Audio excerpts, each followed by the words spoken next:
నమస్తే, నేను సిరి.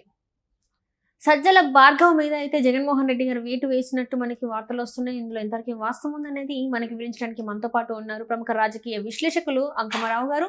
నమస్కారం సార్. నమస్తే సార్, ఇప్పుడు చూస్తుంటే మరి సజ్జల భార్గవ్ మీద జగన్మోహన్ రెడ్డి గారు వేటు వేశారని చెప్పేసి మరి వార్తలు వస్తున్నాయి. ఇందులో వాస్తవం ఉందంటారా? సజ్జల రామకృష్ణారెడ్డి మీద వేటు వేస్తున్నారు, సజ్జల భార్గవ రెడ్డి మీద వేటు వేస్తున్నారు అంటే అసలు ఉండాలి కదా వాళ్ళు ఆ పార్టీలో ఉండాలి కదా, ముందు ఏటు వేయటానికైనా పోటీ వేయటానికైనా. అంటే లేరంటారా పార్టీలో? వేరే ఏమైపోయారు ఇప్పుడు దాకా? ఇప్పుడే వచ్చి మళ్ళీ సజ్జల రామకృష్ణారెడ్డి మాట్లాడుతూ ఉన్నాడు. పార్టీలో అయితే ఉన్నారు, ఎందుకంటే వేరే పార్టీలు వీళ్ళని తీసుకోవు కాబట్టి పార్టీలో అయితే ఉన్నారు. ఇప్పుడు ఆయన ఏమంటున్నాడు, సజ్జల రామకృష్ణారెడ్డి గారు తనకు పదోన్నతి కావాలని అంటున్నాడు. పదోన్నతి అంటే ఏదైనా మంత్రి వర్గం ఇప్పుడున్న దాని మీద పదవి మీద ఇంకొంచెం పెద్ద పదవి కావాలని చెప్పిన ఆయన కోరిక. ఇప్పుడు నాతో పాటు మిగిలిన వాళ్ళని నియమించారు, నా స్థాయి ఏంటి వాళ్ళ స్థాయి ఏంటి, వాళ్ళు నా స్థాయిలో నియమిస్తే ఎట్లా, మీ తర్వాత నేనే కదా అనే భావంలో ఆయన ఉన్నాడు. వాళ్ళ అబ్బాయిని నిన్నదాకా చూశాడు, ఇప్పుడు ఆ అబ్బాయిని తప్పించేసి వేరే వాళ్ళు వచ్చేసి చూసుకుంటా ఉన్నారు. కాబట్టి ఇంకా ఆ అబ్బాయిని తప్పించేశారు, ఇంకా వేటే ఉంది పోటే ఉంది, అక్కడేం లేదు. ఆ అబ్బాయిని తప్పించి వేరే వాళ్ళకి అప్పచెప్పారు కాబట్టి ఇక అతను పాని అదనపు బాధ్యతలు అప్పచెప్పలేదు కదా, కాబట్టి ఆయన తప్పించేశారు. తదుపరి అందరూ ఏమని మాట్లాడుతున్నారు, ఈరోజు పార్టీ ఓటమికి ప్రధాన కారకుడు సజ్జల రామకృష్ణారెడ్డి అనే అభిప్రాయంతో ఉన్నారు. ఆయన తొలగించాలని ఒత్తిడి వస్తుందని చెప్పి మాట్లాడుతూ ఉన్నారు. నాకు తెలిసినంత వరకు వైఎస్ఆర్సీపీ పార్టీ ఓటమికి కారణం 1 నుంచి 100 దాకా చూసుకుంటే జగన్మోహన్ రెడ్డి తప్ప వేరే వాళ్ళు ఎవరు లేరు. ఎందుకు సార్ మీరు అట్లా అంటారు? ఎందుకంటే మనము చూస్తున్నట్టయితే ఎక్కడ కూడా జగన్మోహన్ రెడ్డి ఒక్కరిని కూడా కలవలేదు. దానికి ఆ కలవకుండా చేసింది కూడా చాలా మంది ఎమ్మెల్యేలు చెప్పేది ఏంటంటే సజ్జల రామకృష్ణారెడ్డి, ధనుంజయ రెడ్డి వీళ్ళు అడ్డుకట్ట వేసేవాళ్ళు, అక్కడ వరకు పోయనిచ్చే వాళ్ళు కాదు అని చెప్పేసి వీళ్ళు చెప్తున్నారు. ఎవరైతే ఇప్పుడు కొంతమంది ఎమ్మెల్యేలు ఉన్నారో వైసీపీ ఎమ్మెల్యేలు వాళ్ళు చెప్తున్నారు. జగన్మోహన్ రెడ్డి గారికి తెలియదు కావచ్చు కదా, ఇక్కడ ఇట్లా అనుకోవచ్చు కదా మనం. నీకు పనులు జరగట్లేదు, అధికారులు మీ మాట వింటలేదు, నిధులు రావట్లేదు, మీరు చేయాల్సిన పని ఏంటి? నాయకులు కలవాలి, అధినాయకుడు కలవట్లేదు, మీరు ఏం చేయాలి? ఎందుకు కలవట్లేదు? సజ్జల రామకృష్ణారెడ్డి ఒకసారి కాదు 2 సార్లు కాదు 5 సంవత్సరాలు సజ్జల రామకృష్ణారెడ్డి కలవకుండా చేశాడా? వీళ్ళే చెప్తున్నారు కదా ఎవరైతే. అది చేతగాని తనం. ఎందుకంటే వాళ్ళు ఏంటంటే జగన్మోహన్ రెడ్డి వల్ల మేము గెలిచాం కాబట్టి జగన్మోహన్ రెడ్డిని ఎదిరిస్తే మేము ఏమైపోతాము, రేపైనా జగన్మోహన్ రెడ్డి మీదతో గెలుస్తామనే నమ్మకం ఉండబట్టి ఆ పార్టీలో ఉన్నారు కదా వాళ్ళు. ఆ నమ్మకం పోయిన వాళ్ళు బయటకు వచ్చి గెలిచారు కదా, ఉండవాళ్ళు ఓడిపోయారు. ఇప్పుడు నెపం సజ్జల రామకృష్ణ. సహజంగా ఎప్పుడైనా సరే గుర్తుపెట్టుకోండి, ఏ రాజకీయ పార్టీలోనైనా గెలిస్తే అధినాయకుడిని కీర్తిస్తారు, ఓడిపోయారు అనుకోండి తర్వాత స్థాయిలో ఉన్న వాళ్ళని విమర్శిస్తారు, నెపం వాళ్ళ మీద వేస్తారు. అది సహజం, అన్ని పార్టీల్లోనూ అది సహజం. ఇప్పుడు కూడా ఇక్కడ కూడా అలానే జరుగుతుంది. ముఖ్యమంత్రితో కలిసి సమావేశాల్లో పాల్గొంటున్నారు, శాసనసభలో లేదా జిల్లాలకు వస్తున్నారు. ఆ రోజు మీరు ఎందుకు మీ కార్యకర్తలతోటి ముఖ్యమంత్రిని నిలయట్లేదు?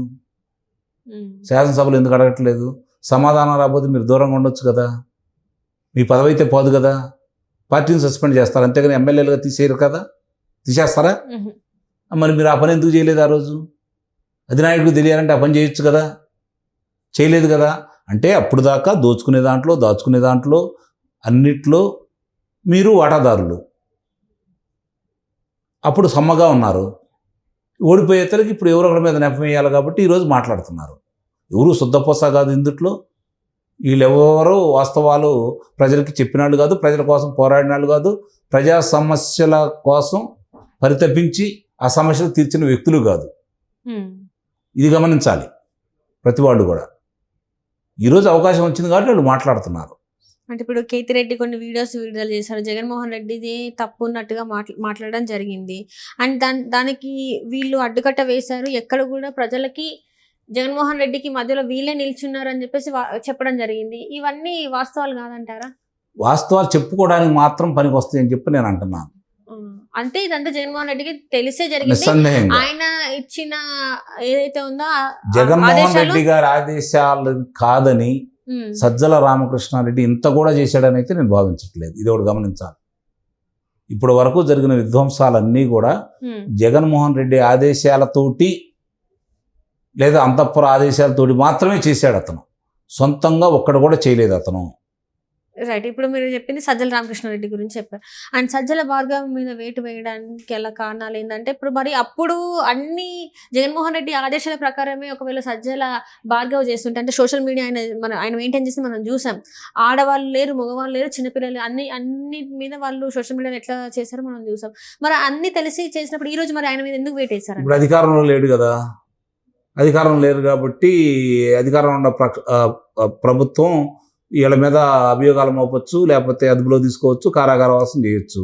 అప్పుడు ఎవరో ఒకరి మీద నెపమిస్తే సరిపోతే కదా, వీళ్ళు కాకుండా వెనక ముందు నడిపేది వీళ్ళే, ఎవరికేం చేయాలో దిశానిర్దేశం చేసేది వీళ్ళే, కానీ బలైపోయేది ముందుండాళ్ళు. ఇప్పుడు ఎవరికైతే అప్పచెప్పారో వాళ్ళు, కాబట్టి అది తెలివిగా ఉపయోగిస్తున్నారని అయితే నేను భావిస్తున్నాను. అంటే తెలుసు, కాకపోతే ఎవరినొకరిని బలి చేయాలి. పార్టీ నుంచి బయట పంపించలేదు కదా, పార్టీ నుంచి పంపించారా? జస్ట్ వెయిట్ చేశారు. పానే దూరంగా ఏమైనా ఉంటున్నాడా? లేదు. మరి ఇంకేంది, అక్కడ ఏం జరుగుతుంది? పదవి ఉంటే అంత, ఊడిపోతే అంత. ఇప్పుడు ప్రభుత్వంలో ఉన్నారు వాళ్ళు, ప్రభుత్వంలో అయితే లేరు కదా, ప్రతిపక్షంలో ఉన్నారు. ఏదన్నా ఉంటే అతను ఎదుర్కొంటాడు, వీళ్ళకి ఏం ఇబ్బంది ఉండదు కదా. ఇప్పటికి కూడా స్క్రిప్ట్ రైటింగ్ సజ్జలనే ఇస్తున్నారు అని చెప్పేసి వస్తుంది. కాకపోతే ఏంటంటే దీని వల్ల ఒక జగన్మోహన్ రెడ్డికి రేపేదన్నా ఇప్పుడు నేను చెప్తున్నట్టు రేపేదన్నా ప్రభుత్వం దీని మీద తీవ్రమైన చర్యలు తీసుకుంటే తప్పించుకోవడం కోసం, వాళ్ళు ప్రశాంతంగా బయట ఉండడం కోసం, మళ్ళీ వాడు మామూలుగా తిరగడం కోసం, మళ్ళీ అధికారంలోకి వస్తే పెత్తనం చేయడం కోసం వాళ్ళు దూరంగా తప్పుకొని వేరే వాళ్ళకి అప్పచెబుతున్నారు. ఇది తెలివిగా అది. సో దీని వెనకాల అన్ని తెలిసే కానీ ముందు మాత్రం ఒక మనిషిని పెట్టి వాళ్ళని బలి చేయడానికైనా సిద్ధంగా ఉన్నారా అంటారు. ఎప్పుడైనా అంతే, ఎప్పుడైనా అంతే. వాళ్ళు ఇటు బలి బస్సులు గారు కదా, వాళ్ళు ఇప్పుడు బయట వాళ్ళనే బలి చేస్తారు తప్ప వాళ్ళు బలి వాళ్ళని కోరుకోరు, అవకాశం కూడా ఇవ్వరు వాళ్ళు. ఎందుకంటే మనం చూసాం ఇప్పుడు ఆల్రెడీ సజ్జల భార్గవ్ ప్లేస్ లో వేరే వాళ్ళు వచ్చారు.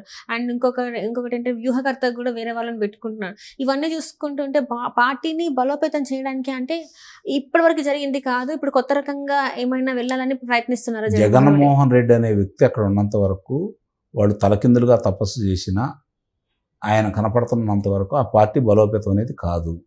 ఒక్కోళ్ళు జరుపుకుంటూ ఉంటారు. నాయకులు లేనందువల్ల పార్టీ బలహీనపడిద్దని అయితే నేను భావించను. కానీ మానసిక స్థైర్యం దెబ్బతింటది, మానసిక స్థైర్యం అనేది దెబ్బతింటది. ఆ పార్టీకైనా ఈ పార్టీకైనా 30%, 35% ప్రజలు అయితే ఉన్నారు, వాళ్ళ శ్రేణులు ఉన్నారు.